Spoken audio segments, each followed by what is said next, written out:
Hi everyone.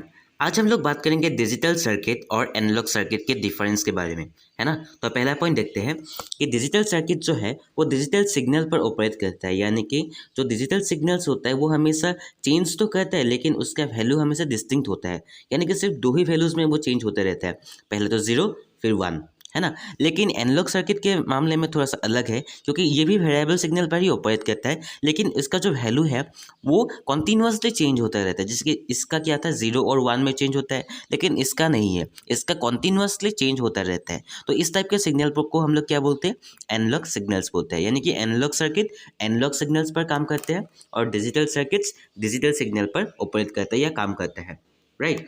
तो अब देखते हैं difference between of analogue circuit and digital circuit. ये देख सेकेंड पॉइंट जो है वो मैंने यहाँ पर देखिए, इसको यहाँ लिखना था और इसको यहाँ लिखना था, तो इसलिए मैंने ये एरो साइन यूज़ किया है ना। तो ये थोड़ा सा गलत हो गए। तो डिजिटल सर्किट को आप लोग इस साइड में लिखिए, एनालॉग सर्किट को इस साइड में।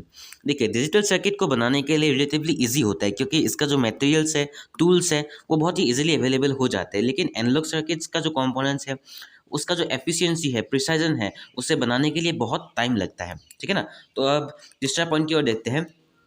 डिजिटल सर्किट में जब एक सिग्नल को प्रोसेस किया जाता है तब वो क्या होता है, सिर्फ डिजिटल सिग्नल को ही पहचान सकते हैं। लेकिन जब प्रोसेस करता है तो उसके समय से पहले हम लोग पहले एनालॉग सिग्नल को भेजते थे। उस एनालॉग सिग्नल को कन्वर्ट करके डिजिटल सिग्नल में क्या करते हैं, प्रोसेस करते हैं और बाद में आउटपुट भी क्या देते हैं, एनालॉग आउटपुट ही देते हैं। फिर से कन्वर्ट करना पड़ता है ना, क्योंकि हम लोग को एनालॉग आउटपुट ही समझ में आते हैं, राइट।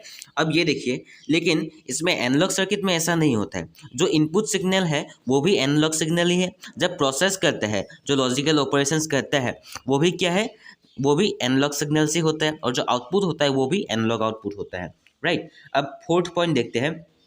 डिजिटल सिग्नल जो होता है वो बहुत ही इजी होता है अंडरस्टैंड करने के लिए, क्योंकि इसको समझने के लिए हम लोग को सिर्फ इलेक्ट्रिक नेटवर्क का सिर्फ एक बेसिक कॉन्सेप्ट ही चाहिए। लेकिन एनालॉग सर्किट्स को समझने के लिए बहुत ही आप लोग को कॉम्प्लेक्स तरीके से समझना पड़ेगा, यानी कि कॉम्प्लिकेटेड सर्किट एनालिसिस होता है वहाँ पर। आप लोगों को फ्रीक्वेंसी का कॉन्सेप्ट होना चाहिए, टाइम डोमेन का कॉन्सेप्ट होना चाहिए, है ना। डिजिटल सर्किट के पास क्या है, एक मेमोरी स्टोरेज कैपेसिटी होता है, लेकिन एनालॉग सर्किट के पास वो स्टोरेज कैपेसिटी बिल्कुल भी नहीं होता है। और सिक्स पॉइंट है, जो आउटपुट डाटा है डिजिटल सिग्नल्स का, वो बहुत ही अप्रोप्रिएट और एक्यूरेट होता है, लेकिन आउटपुट डाटा जो इसके पास होता है वो अप्रोप्रिएट और एक्यूरेट नहीं होता है एनालॉग सर्किट के बीच में, है ना। अब यहाँ पर क्या होता है कि डिजिटल सिग्नल्स पर या डिजिटल सर्किट्स पर नॉइज़ का प्रभाव बहुत ही कम पड़ता है ना। और इसके जो सर्किट होते हैं इसका इलास्टिसिटी बहुत ही हाई होता है, यानी कि इसे हम लोग जब चाहे चेंज कर सकते हैं। लेकिन यहाँ पर क्या है, नॉइज़ का बहुत बड़ा प्रभाव पड़ता है और यहाँ पर फ्लेक्सिबिलिटी बहुत ही कम दिया गया है ना। तो आप लोग वीडियो को समझ के कुछ भी डालो तो कमेंट सेक्शन में बता सकते हो। मिलता है अगले वीडियो पर, तब तक के लिए जय हिंद।